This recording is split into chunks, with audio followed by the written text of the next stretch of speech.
Hello again YouTube, and welcome back to Just Get a Tesla. And today it's new tyres day for my Model Y. But what am I fitting?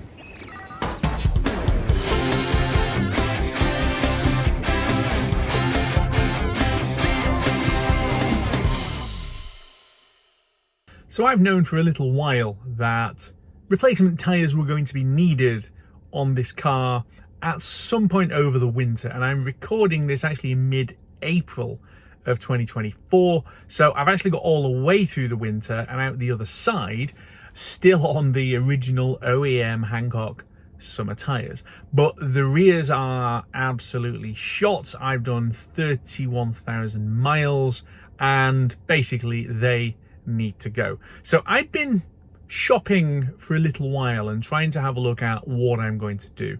The decision was made that I needed to do all season tyres because here in Scotland it's not really snow and ice that's really the problem, although we do get that, as you've seen if you've looked at any of my previous videos. As much as anything, I think there's rain, and especially over this winter in the UK we've had a lot of rain.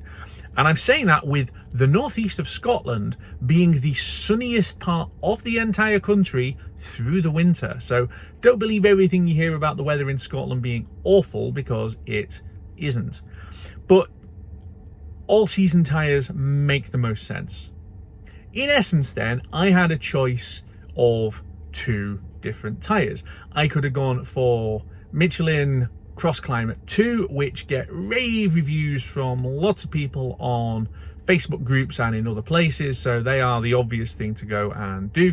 Or the other option was to put the Goodyear Vector 4 Seasons, I think they're Generation 3 is the current version of those tyres on, which again, I've actually sat and watched review videos and had a look on websites for those. Very, very, very similar. There's a little bit of debate as to which one is better in snow, which one in water, which one in the summer. I think they're much of a muchness. So I'm a Costco member and I do buy quite a lot of stuff out of Costco, and obviously they do cheap tyres and they do have a partnership with Michelin. But for some reason, Cross Climate 2s in the correct size are in the wrong speed rating. They're only in an H and I need to be in at least a V. The summer tyres are on a W and you're allowed to drop down by 1. So we eliminated Costco. That then left me with a few different options. I can go to Black Circles and use a local fitter, and their option was a touch under 800 quid with a discount on it. I could go to ATS, and the closest one of those is in Aberdeen, and they would have fitted them for, again, around 800 quid on a deal. Or the alternative plan was to put the Goodyears on, and that was Halfords, where, to be fair, they suddenly had an even better deal on those, where it's a 15% saving rather than 10%, which comes in at around 740 quid as opposed to close to 800 for the Michelins. The factor that swung it in the end was availability, because I'm recording this on a Friday and I need to go down to England on Monday, and the rear tyres that I was on, they're legal, but I'm not going to do long trips on them because, well, let's get new tyres on. So I needed to get them fitted basically this side of the weekend, and the only option available was Black Circles. So we have gone with Michelin Cross Climate 2. So I know I said on the previous video that I was leaning towards the Goodyears, and I was, basically just to be different if nothing else, but the Michelins have done the trick, and they are a very different looking tyre compared to anything I think I've ever had on a car before.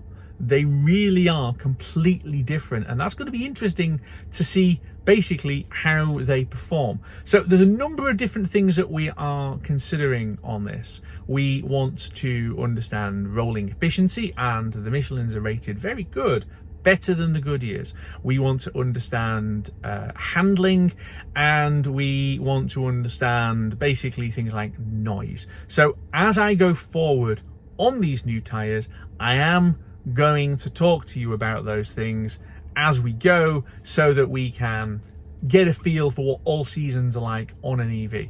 One thing that is very noticeable, and I had read about this, is there is quite a lip on the rim left where the tyre sits, because although these are the absolutely correct tyres, they do need to stretch slightly onto the rim, and they don't necessarily do so, and it's noticeable on all of them, as you can see. So I think I'm going to need some wheel protectors, which I do know exist, and in fact I have got some emails coming in with people offering for me to test various things. I think I'm going to need them because, well, you can see, you know, it is definitely there, and I think the front left is probably the most pronounced of any of them, and that of course is the one that's going to go onto the curb, and as you can see, it's already had a ding. We'll have to keep an eye on that. There is a myth once again out there on the internet, fear, uncertainty, doubt, that you have to have specialist EV tyres on an EV, and that absolutely isn't true. These are not specialist EV tyres. They are not TO, which is the Tesla OEM fit. They are just the right size. So what I am going to do is reset the overall trip number. So I've had it on basically set since I had the computer change last autumn, but I've changed tyres, so we'll rename it a little bit, but we are going to click reset from 293 watt-hours per mile, and we're going to see what it's like on these new boots. It's a few days on, and I've now done nearly 250 miles on these new tyres, and from my initial impressions of them, they're pretty good. They definitely feel a little bit softer than the Hankooks were. The suspension just feels a little bit more subtle than it was previously. So I think that's going to help. They've definitely got more grip. Admittedly, it's been a bit wet this weekend, so on the trips that I've done, these are definitely helping in that respect. And the other thing that I probably should talk about is noise, or lack of noise. I haven't really noticed any difference at all in the way that these sound versus the previous summer tyres, despite the fact that, well, let's be honest, I mean, they are a bit knobbly bobbly compared to the previous ones that I've had on, but it isn't really generating any particular additional noise. The only thing that it is generating more of is rolling resistance. So in the 247 miles so far, as you can see, I have burned 309 watt-hours per mile. Now, admittedly, I am recording this in Edinburgh at the supercharger, so I have driven down the A90 and M90 to get here. I've done some local running around. Some of that local running around, it was absolutely chucking it down. So it has been a little bit damp, but I'm slightly disappointed by that. 309 is definitely more consumption than I was getting. I mean, what was my long-term winter average before that? 290. This is consuming a little bit more, but as I understand it, new tyres take a little bit longer to settle in, basically just while you wear the edges off the tyres. So we are going to see as we go on how we get on with that. And of course, if you want to stick around with my long-term Tesla Model Y, doing long-term testing on things like tyres, then make sure that you've subscribed to the channel. A huge number of people subscribed to the video where I said I'm keeping this car long-term, and obviously a lot of people subscribed already, so thanks very much. But if you haven't subscribed, please do so. It's free, and then you get to see my videos when they drop every week. And if you are relatively new around here, that tends to be 4 o'clock on a Friday UK time. So on that diary note, all I can say is thanks very much for watching, and I'll see you back here very soon next time on Just Get a Tesla.